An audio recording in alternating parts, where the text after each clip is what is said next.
Olá pessoal, sou Paula Ribeiro e estamos aqui em mais um Benecast, o podcast da Beneficência Portuguesa.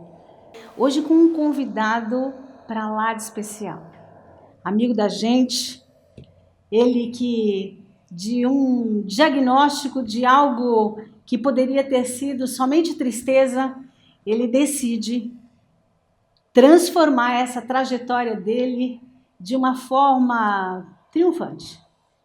Algo que tem muito a nos ensinar, tem muita novidade a ser contada.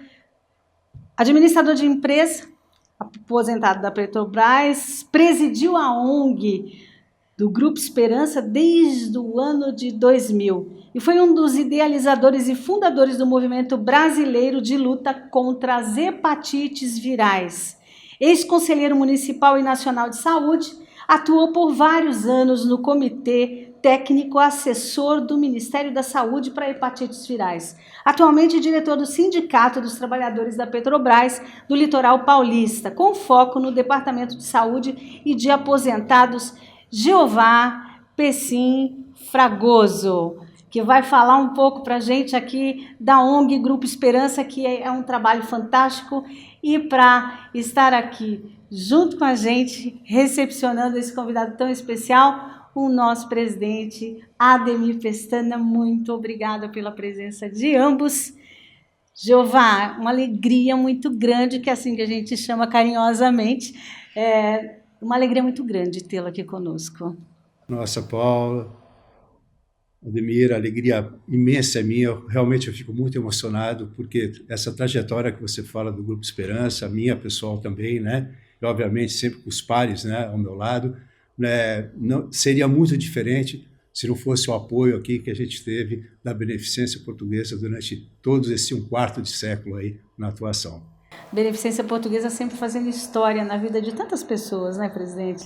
Eu acho, estamos aqui nos bastidores com o Jeová, né? E logo que eu cumprimentei, que ele vem aí numa recuperação de um problema que ele teve, e eu falei para ele assim, olha, o país lhe deve muito, Jeová, e é verdade, o Jeová é um exemplo de luta, de perseverança, né? E foi por causa de pessoas como o Jeová que eu acabei fazendo a primeira lei das hepatites virais do Brasil, nasceu aqui em Santos, depois foi cópia para tantas outras cidades, né? Num problema que anteriormente, né, neste momento que eu estou falando, passado, aí está quase meio século nessa luta, o atendimento não era como é hoje, né? Hoje o Brasil lidera talvez o mundo no tratamento de hepatite C. Sim, um exemplo mundial. Mundial, né? Enfim, a gente fica muito feliz de ter dado aquele pontapé inicial, né? Fazendo as autoridades lembrar um pouquinho, até naquela época lá, com o Jeová, falou, pô, mas a hepatite C está matando mais que a AIDS, né? O governo começou a ver isso de uma outra forma, mas isso tudo para o grupo liderado pelo Jeová. Não só ele, né? Ele, todas as pessoas no grupo trabalham para isso. Uma pessoa sozinha não consegue, mas o Jeová liderou. E hoje a gente teve até uma palestra aqui na Beneficência sobre liderança. Eu falei alguns momentos aí que eu acabei liderando, como eu lidero hoje a Beneficência, mas liderando assim outras instituições da qual eu pertenci. E hoje o assunto foi liderança. E o Jeová é isso. Se falar em saúde, em luta, em perseverança e fé, a gente tem que falar numa pessoa como o Jeová. Presidente, a gente quer ouvir, até para quem está nos assistindo, poder compreender, porque nós já nos conhecemos, admiramos o trabalho, mas quem está nos assistindo, que não conhece, conta para a gente por que surgiu o Grupo Esperança. Olha, Paula, normalmente se a gente dá uma pesquisada, as associações de pacientes normalmente começam quando alguma das pessoas, dos fundadores, né, das pessoas que levantam essa vontade de formar uma ONG, uma associação de pacientes, começa com um caso próprio ou de algum familiar, né? E não foi diferente com o caso do Grupo Esperança, né? Então eu vou assim citar brevemente o meu caso, né, para mostrar o start que aconteceu com o Grupo Esperança. Eu estava numa quadra de futebol, né, de futebol society do clube, 2004, né, que é o clube da Petrobras, e um colega pediu para fazer uma doação de sangue, né, para a mãe, eu lá, O positivo, né, corpo atlético, jovem, então, na época, né? Quer dizer, não muito jovem, né? 94. E fui 94 o ano, né? Porque 94 de idade. 94 anos. 94, isso, foi bem lembrado. 1994. Por favor, né? E fui eu, um colega, fomos fazer a doação de sangue, né? E tal, e tudo bem. Passou alguns dias, esse colega passou. Eu também tinha, junto ao trabalho da Petrobras, eu também tinha o comércio, né? Tinha o comércio de alimentação. Ele passou lá no meu restaurante, né? E falou: olha, Jeová, passei lá na doação de sangue, no banco de sangue, e recebi essa carteirinha, né? E está aqui, olha, tudo negativo, tranquilo, né? Então era uma época, inclusive, 94, o ápice do HIV, né? Tinha muita preocupação com isso. Aí tal, passou mais uns dias, eu passei em frente ao banco de sangue, tinha uma vaguinha lá, eu parei o carro, né? Falei: vou pegar minha carteirinha também. Aí cheguei lá para pegar a carteirinha, fui lá numa salinha, né, que fazia a entrega do resultado. Aí a senhora lá com o livro, sabe aquelas brochuras de capa preta, ela pegou meu documento, ficou procurando, ela olhou assim para o meu rosto, pegou, fechou o livro, que veio até um vento assim, balançou meu cabelo, e falou: olha, eu não posso te entregar porque seu exame deu uma alteração. Aí eu falei: mas como assim, né? Como eu disse, naquele momento, embora eu não me considerasse grupo de maior vulnerabilidade, mas você já fica preocupado, a gente estava naquele ápice do HIV, né? Aí eu falei assim: como é que eu faço para saber? Olha, só 2 horas com o médico hematologista. Isso eram 9h30 da manhã, né? Então imagine como é que eu fiquei das 9h30 até as 2 horas, às 14 horas, para pegar esse resultado. Mas enfim, né? Fui lá, fui para o meu comércio, né? Minha esposa me perguntando, perceberam que eu tinha alguma coisa, estava me incomodando. Mas já foi embora, né? Sim, exatamente. Bom, às 14 horas eu voltei, e o médico falou que eu tinha tal de HCV, que meu exame não foi aproveitado porque deu HCV, né? Anti-HCV. Aí eu pensei comigo: HCV, será que é uma variante do HIV? Né? Mas ele me explicou imediatamente que era um vírus da hepatite C, né, que eu devia procurar um infectologista, um gastro, e assim eu fiz, né? E aí o médico, né, eu fui num gastro, e ele me explicou, olhou se meus olhos estavam amarelos, não estava, se estava urinando escuro, eu falei que não. Aí ele falou para mim: olha, vida tranquila, você teve um contato aí com esse vírus, mas você está sentindo alguma coisa? Não está? Não, segue normal. E eu fui. Você não se preocupou? Não me preocupei, é tudo que você quer escutar quando sai do médico, sim, né? Sim. Tranquilo. E passaram-se aí 5 anos, em 99, né, eu na minha atividade normal no comércio, não fiz nada, 5 anos trabalhando em turno, né, na refinaria, e obviamente que aquilo foi evoluindo. Eu quero só fazer um parênteses antes de continuar, que não era culpa do médico, porque a hepatite C era muito recente na descoberta da medicina. Esses sintomas eram considerados uma hepatite não A, não B, não tinham conhecimento da medicina, né? Mas eu senti umas dores abdominais e aí sim eu procurei novamente esse mesmo médico. Aí ele me disse: olha, poxa, eu estive no congresso e agora descobriram que essa hepatite C era realmente preocupante. Você tem que fazer um exame chamado PCR. Tá? Eu vou te prescrever aqui, você vai fazer no laboratório e a gente conversa. Era difícil esse exame já na época, né? Olha, difícil, caríssimo. Né? Eu mesmo com plano, o privilégio de ter um plano. Mais ou menos quanto na época? Então, eu paguei R$ 1.680,99. Olha só o preço. É um absurdo. O laboratório na frente da minha casa, eu entrei na Petrobras com 21 anos, eu nunca tinha pago nada, um convênio que, né, amplo. Eu fiquei assim indignado, né? Aí eu fui na assistência social, eu briguei, enfim. Demorou até um pouco, mas foi até incorporado, né? Por aquele meu caso, foi até incorporado depois no nosso plano, né? Aí já me incentivou um pouco a gente ser um pouco briguento. Já começou a mexer com a militância. Não, mas aí alguns sinais de alerta, a gente voltando, por que a gente tem a ONG, já teve uns sinaizinhos de alerta.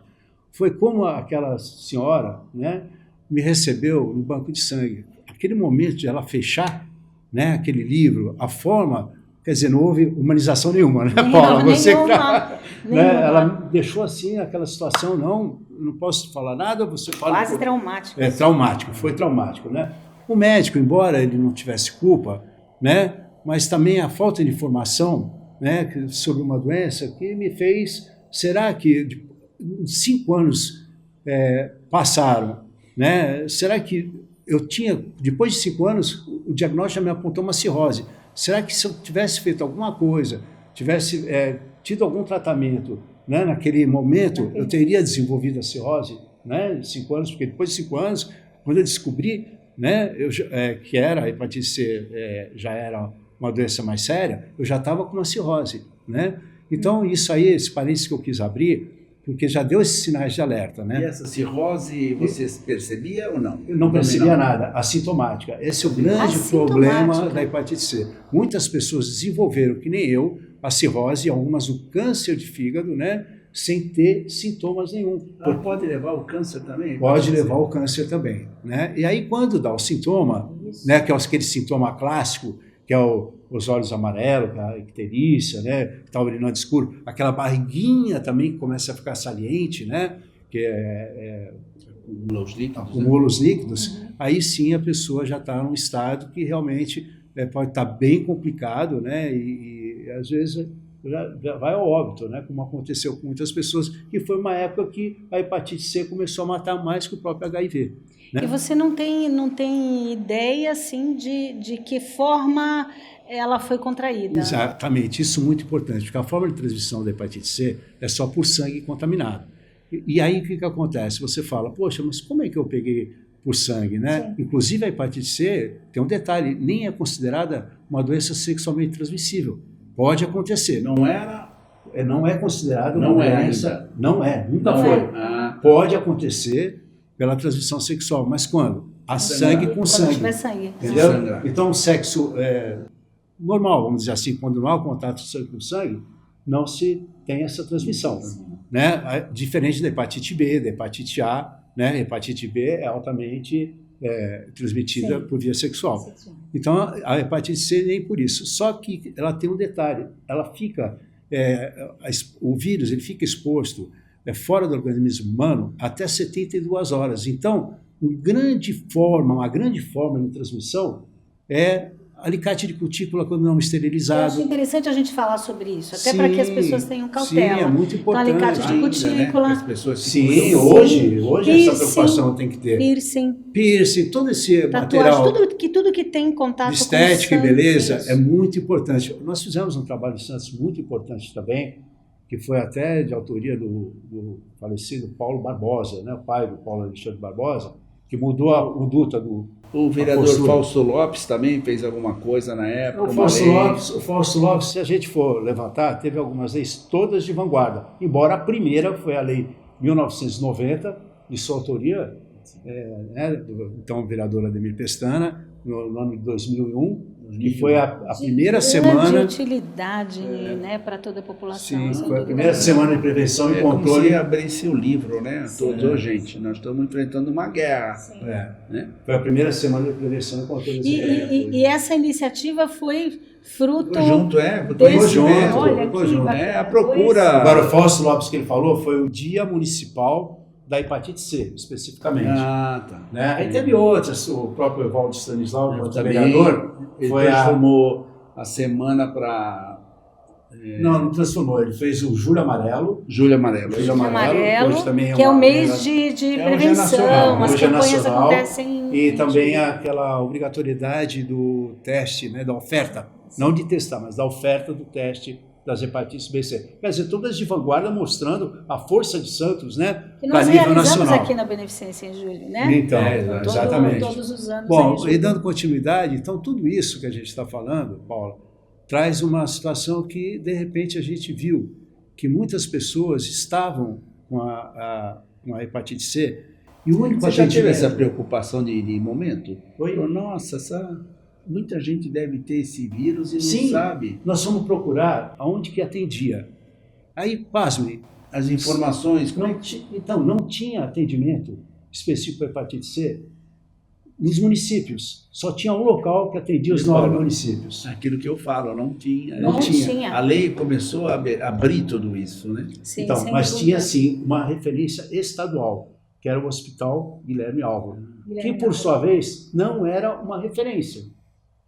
Tinha lá 2 médicos, que eram o Evaldo e o Bock, Dr. Bock. O Dr. Evaldo já era dessa época. Ele era dessa época lá, mas não era referência. Ele atendia, porque ele era do Hospital das Clínicas, e no Hospital das Clínicas já se fomentava a hepatite C.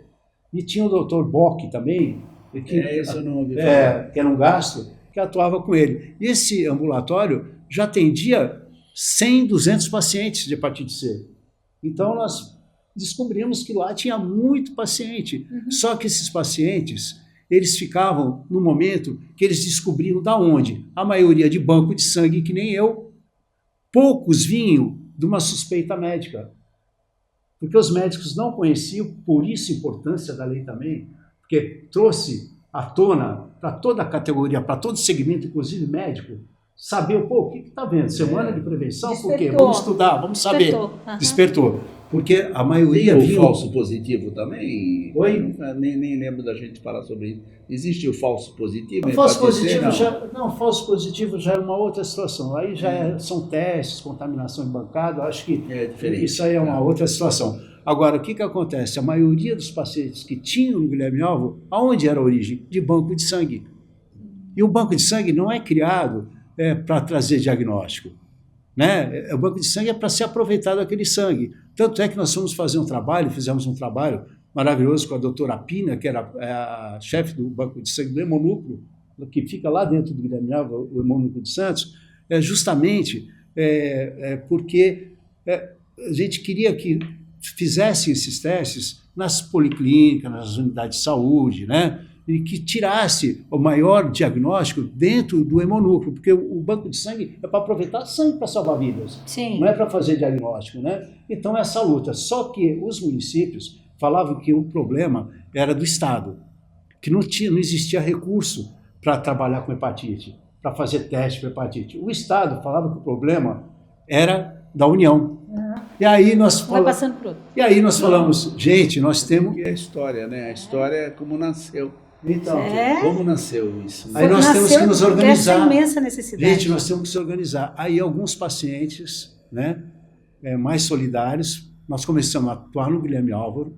Né? Eu lembro, gente, que eu pegava uma mesa de campanha, mesa de camping, né? Dobrava, fazendo mimeógrafo. Alguém, os jovens, né? Talvez a Paula não saiba o que é mimeógrafo, né? Mas eu e o Ademir sabemos o que é, né? Eu já até falei hoje aí, né? Do mimeógrafo. A gente botava o mimeógrafo. Um cheirinho de álcool. E colocava assim. E eu tive assim a luz, né? Eu posso até falar aqui à vontade, tomando banho eu tive a inspiração, né? Hepatite C, né? Você sabe se tem? Entendeu? Você tem certeza que não tem? Era uma coisa para chamar atenção. Aí veio esse slogan para mim. Né? Aí colocamos lá, eu tinha um desenhista lá no grupo, aí fez lá o desenho, a gente branco e preto, né? Não tinha recursos, a gente nunca teve fins lucrativos, né? Aí fizemos lá no mimeógrafo, aí eu ia lá para o Guilherme Álvaro, que tinha bastante gente, né? Ia lá. Aí tinha o diretor técnico, que hoje é o meu grande amigo, eu sei que ele faz quadro aqui, faz parte do quadro médico aqui da Beneficência, que é o doutor Alberto Bedolati, né? Ele era o diretor técnico, eu fugia dele, falo com tranquilidade, porque é público o Guilherme Álvaro, mas eu ficava panfletando. O que esse cara está vendendo? Carnê? O que é, né? Não, eu estava entregando panfleto. Então, quando ele vinha para aquela quebradinha da esquina lá dentro do corredor, eu fechava minha malinha, que nem camelô, e nem o rapa e fugia. Aí ele ia para lá, para entregar. Né? A história da e aí criação a gente desse começou grupo. a ir agregando outras pessoas. Aí pacientes que vinham, iam me perguntar, eu me aprofundando, aí no Dr. Google, né? Aí perguntando para o médico, o Dr. Evaldo, aí conheci o Dr. Caseiro, né? Aí conheci o Dr. Elson, também daqui do quadro, aí fui me apoderando com eles, né? A gente leigo, minha formação é outra, e a gente aprendendo um pouquinho e agregando outras pessoas, né? Para estar aqui movimentando, né, e tal. Aí começamos a fazer uma época que não tinha cura, né? Não tinha cura, né? Os medicamentos eram tudo medicamentos experimentais, né? E época difícil, né? Para que tudo isso pudesse emergir, né? Bom, e nisso a gente começou a crescer, o grupo crescendo, começamos a se reunir numa farmácia. O de São Paulo foi antes do... Transpática. O da Transpática... Ou foi junto, mais ou menos? Ela foi quase na mesma época, só que a Transpática, na verdade, ela começou por outra causa, por transplante. Já era a consequência, né? Tá, eu estou interessada. Vocês começaram a se reunir onde? Oi? Começaram a se reunir... Uma farmácia no Oswaldo Cruz. Ok. Com a farmácia a gente falava do Bresciani, né? que era bem em frente ao Guilherme Álvaro, ele também tinha hepatite C. Só começou a juntar tanto papel, eu preocupado em atrapalhar o movimento dele, porque já não era mais 15 pessoas, 20 pessoas, 50 pessoas. Eram mais. E aí ia se reunir aonde? Na farmácia do Bresciani. Não dava, atrapalhava o comércio dele, né? Aí eu pedi para o médico, para o Evaldo, doutor Evaldo, se tinha um espaço. Ele tinha lá na Ortocentro, que era o consultório dele, aí ele conseguiu arrumar o espaço lá em cima. Que tem. E foi lá que nós formamos juridicamente o grupo, 100, 150 pessoas, começamos a reunião lá. Só que não tinha sempre o espaço disponível, né? Aí como eu fui diretor do sindicato por 2 gestões, há muitos anos atrás, há 32 anos atrás, eu fui lá e fui pedir uma salinha, né? Foi aí que eu já entrei, já comecei a participar. Você já começou a participar. E aí eu entro aí. Convite e tal. Aí o Cid Petro, é que eu posso falar, os grandes pilares. O Jeová ele ficou com essa posição dele, né? Essa preocupação, essa liderança dele, e começou a olhar o que existia, o que era possível. Aí ele falou, não, a política é importante, precisamos ter Câmara, o Estado é importante, precisamos ir no Estado, Sim. Brasília é importante, precisamos ir em Brasília. Começou a mexer com tudo, né? Nós tivemos que ir de Foi cima para baixo. Eu apareci com a primeira lei que eu até nos meus materiais eu sempre coloco isso como um agradecimento até ao Jeová, né? E sim, fazer parte acabou estimulando dessa coisa pequena. Como hoje também, a nossa ala de SUS, onde eu vou sempre falo, sabe por quê, Jeová? É a melhor ala SUS do Brasil. Sem dúvida. Sabe? Hoje estive lá visitando um paciente, a paciente falou assim, olha, eu tenho um plano de saúde, mas o hospital que me dá o plano de saúde, as acomodações é muito inferior a essa. Isso dá uma satisfação muito tão grande. Isso é respeito. Mas aí é que eu entro também, com o Jeová, fui convidado lá para o sindicato, isso foi no sindicato dos petroleiros, aqui da Conselheiro Neves. Os 2 pilares que a gente tem nessa luta toda, tá? São os 2 pilares que é o Cid Petro, porque nos acolheu a estrutura física. Fica uma gratidão porque aí, né? Fica a sala tem lá até hoje, Jeová. Até hoje, toda estrutura que a gente tem, eu falo sempre. Como mantinha Oi? tudo isso? Porque foi crescendo.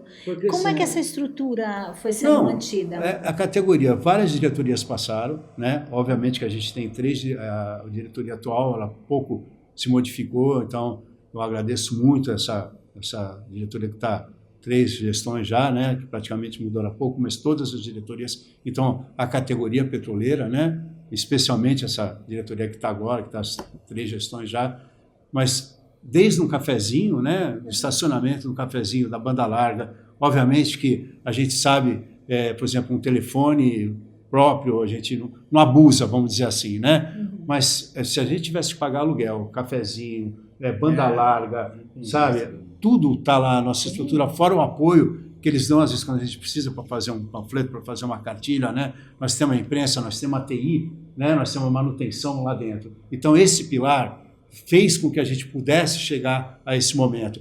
Como a parte todinha, a parte estrutural, clínica, que nos fez atender, salvar mais de 2.300 pessoas, nós devemos a beneficência. Porque eu tenho que falar aqui agora e aproveitar esse espaço, não foi só a lei do vereador Ademir Pestana, que coincidentemente é o presidente da BNE. Tá? Foi sim, que também nos intermediou fazer uma dobragem, a gente sem recurso, uma dobragem para a FEMCO, tá? Que inclusive uma das funcionárias da FEMCO daquela época é minha vizinha, mora no meu prédio hoje. Coincidentemente, a gente na beira da piscina do prédio chegou nesse ponto que trabalhava lá junto, né? Lembrou desse episódio. Mas também importante dizer que quando esse gargalo do PCR, né, nós conseguimos que o Genoma, que é o laboratório que faz a coleta do Brasil todo, né, desse exame, ele falou, Jeová, eu pedi pelo amor de Deus, porque eles me convidaram para conhecer o trabalho deles lá em São Paulo. Nesse dia eu falei, poxa, eu preciso fazer essa coleta, nós temos um paciente represado, tem paciente que não tem condição de pagar, que não tem convênio, que são 100% PCR, aquele exame necessário para fechar o diagnóstico, para ter acesso ao tratamento. Exatamente. Olha, Jeová, nós podemos até fazer uma cota para vocês, nós reconhecemos o trabalho do Grupo Esperança, mas nós não temos logística para colher. Eu vim falar aqui na Beneficência Portuguesa, eu falei com a doutor Mário, tá? E com o doutor Sábio. Tá? Eu me emociono aqui, que eu fico até com lágrimas nos olhos. Porque foram mais de 2.300 pessoas, onde eu ligava de Peruíbe e Bertioga e falava: você tem paciente, Samanta, você tem paciente empresário para colher exame de PCR? Porque sem esse exame o paciente não consegue chegar ao acesso ao medicamento. Olha, eu tenho 5 aqui, eu tenho 10 aqui. Então, venha, tal dia pode mandar. Me passa o nome, RG, data de nascimento. Vai ser recolhido pelo social. Esses pacientes vinham, recolhiam aqui, e o mensageiro do genoma vinha, levava, reintermediava.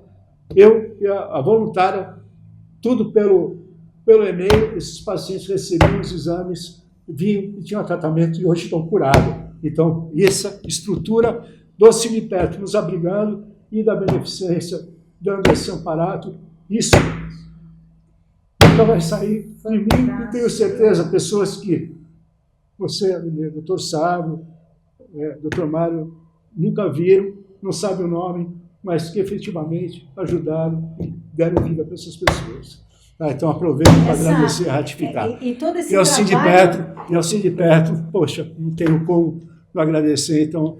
Esse foi o primeiro teste na Baixada? Oi? Primeiro teste não, na Baixada teste, foi esse? Não, como é que... o teste não. Foi... Como é que você conseguiu um exame tão caro, começaram a fazer os testes? Porque isso é uma questão de a gente ter um trabalho consistente, um trabalho transparente, onde as empresas, né, ver que você está fazendo o lado social é digno, né? E elas têm, acho que também as pessoas, né, o gestor tem um lado também, né, não só o lado comercial, que é o genoma, mas tem um lado solidário também, né? Então a gente conseguiu despertar. E tem aquele lá em cima também, que eu acho que, né, ilumina as pessoas nesse momento. Não tem, né? dúvida de que Deus então, ali desafios, foi à frente, abrindo todo esse caminho. E, na verdade, todo esse movimento acabou tornando o Brasil como um exemplo mundial. Sim, e não só o Brasil. Fantástico. E não só o Brasil, assim, e o que eu estava falando no começo, eu disse assim, né, eu quero dizer que não é culpa do município, do Estado, mas quando a gente procurava o Estado, o município,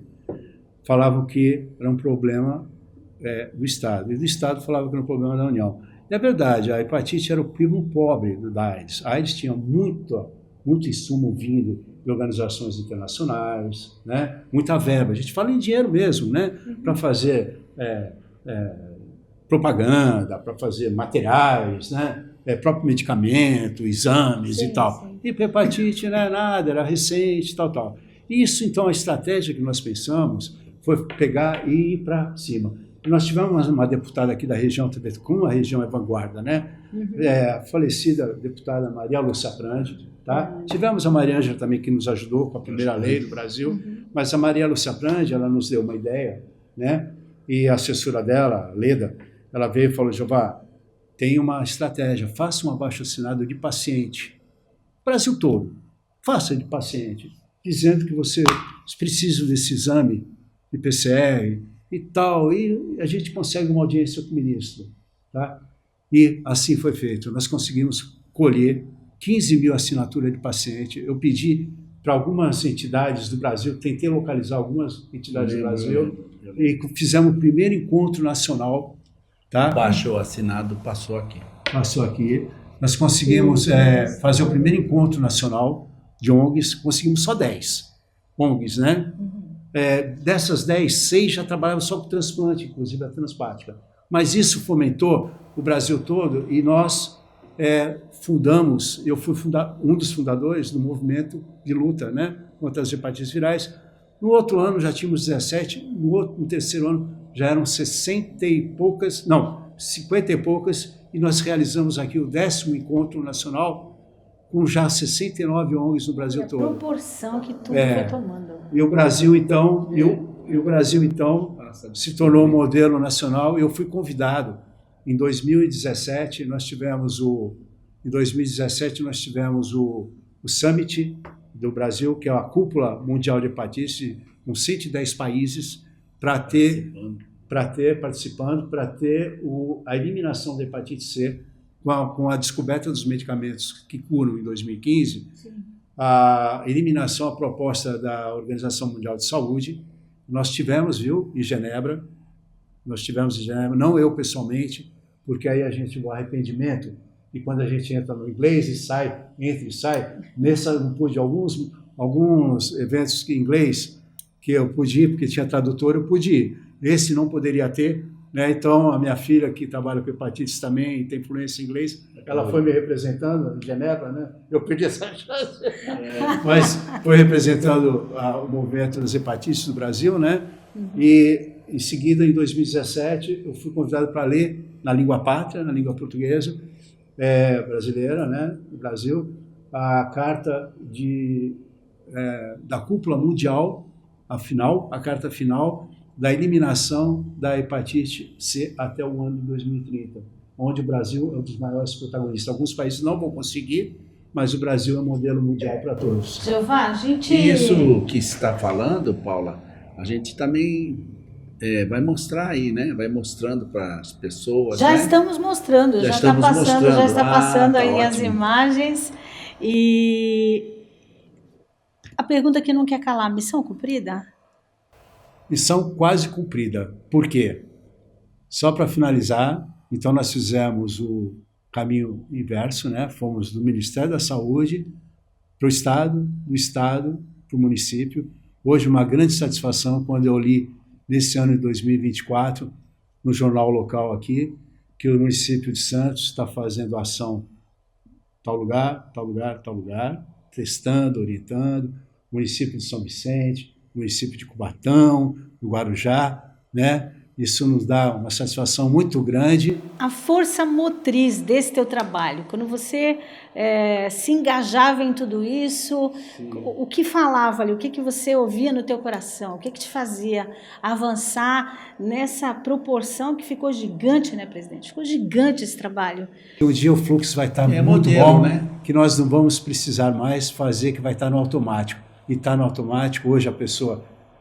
o município está fazendo, o serviço de saúde está fazendo, a pessoa, em poucos dias, ela descobre hoje que está com hepatite, hoje mesmo ela vai ter um atendimento, se for o caso, em questão de dias ela já vai estar com o medicamento na mão, no seu município, não precisa aquele calhamaço de exame, não precisa pedir autorização. Você desbravou ela vai estar curada, maravilhoso. E a gente continua no quê?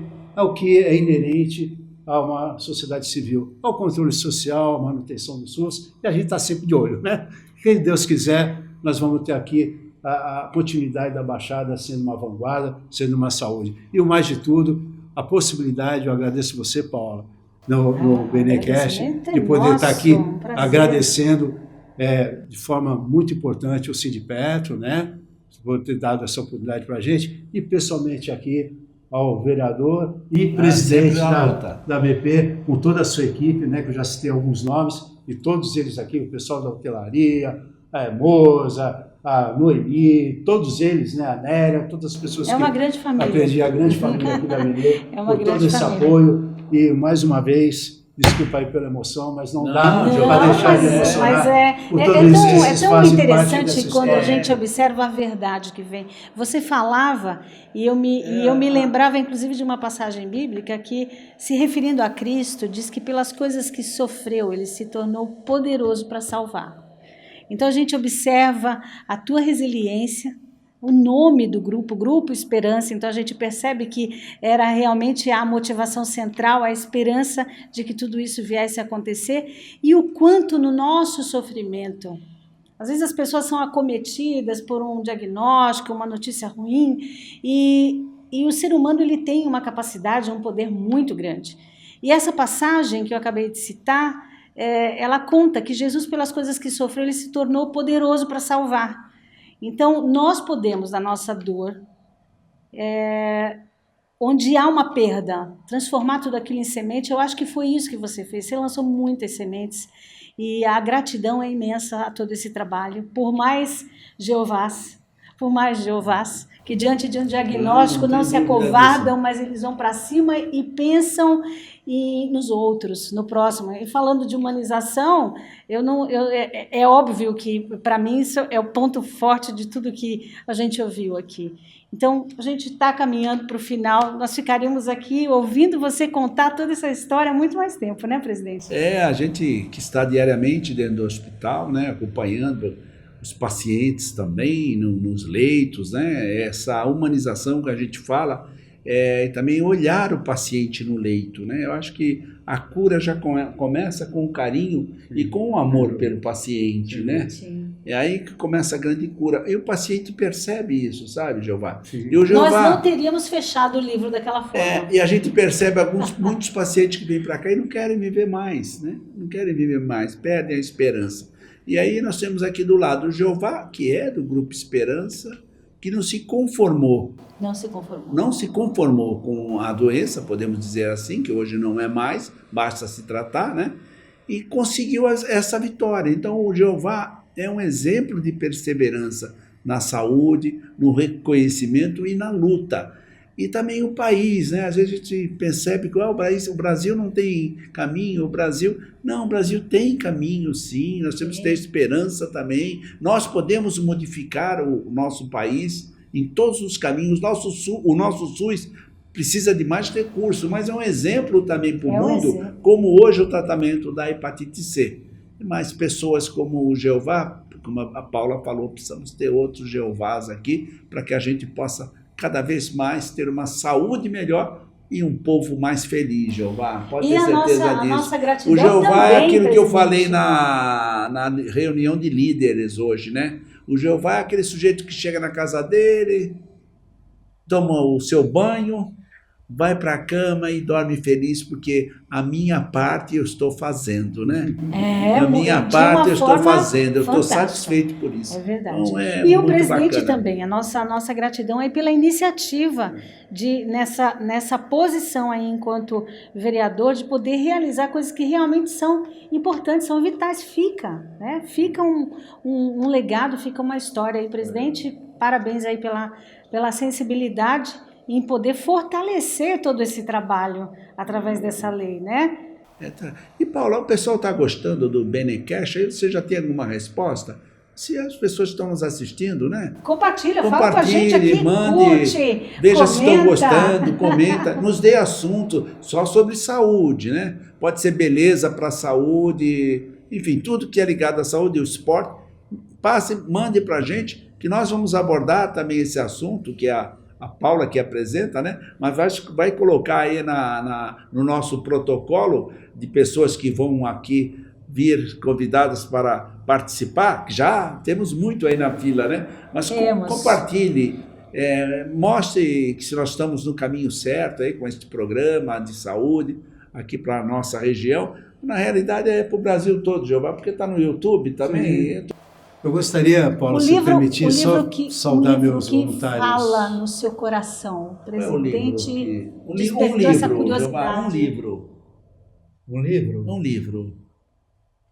Um livro? Um livro. Que te apaixonou, um livro que... Ficou no coração.